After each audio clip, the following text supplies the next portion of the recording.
Ұстаз, менің досым жатар алдында арақ дейді. Менің досым арақ ішкен дейді. Сол намаз оқимын дейді. Қабыл бола ма дейді. Қабылдайтын кім, мен бе не?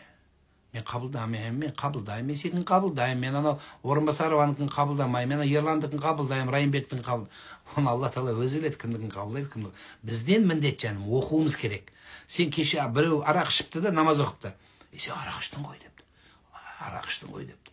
Сөйтсе сабақта болған жоқ дегенше екі алайын деген екен. Сен оқи берсін ол. Бізде анау сен қабыл емес дейді, сен қабыл емес. Қабылдайтын сенсің бе не? Жоқ, өйтіп айтпа. Ал кәш болсын, ұрлықшы болсын, жаман адам болсын, қабыл болсын деп шақырайық жаным. Біз шақырмасақ, онда ол одан ары қарай жаман болып кетеді. Сондықтан біз үйретейік, біз шақырайық, ар жағын Құдай Тағала өзі береді, Құдай қаласа. Қабыл болсын деп шақырып, тұра берсін алдына. Біздікілер сенікі дұрыс емес.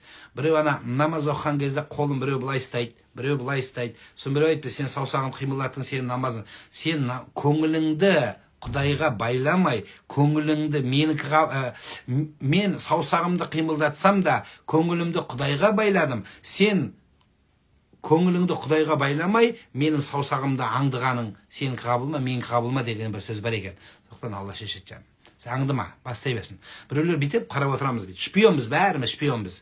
КНБшник болып қалдық дейді. Намаз оқимыз да бүйтіп қарап отырамыз. Қолын қимылдатады, мұрнын қимылдатады, анау кіріп жатыр, анау шығып жатыр, анау келді, анау келді. Намаз оқымай-ақ біреуді аңдығанды қойсаңыздаршы, намаздағылардың өзі. Қабыл болсын деңіз болды.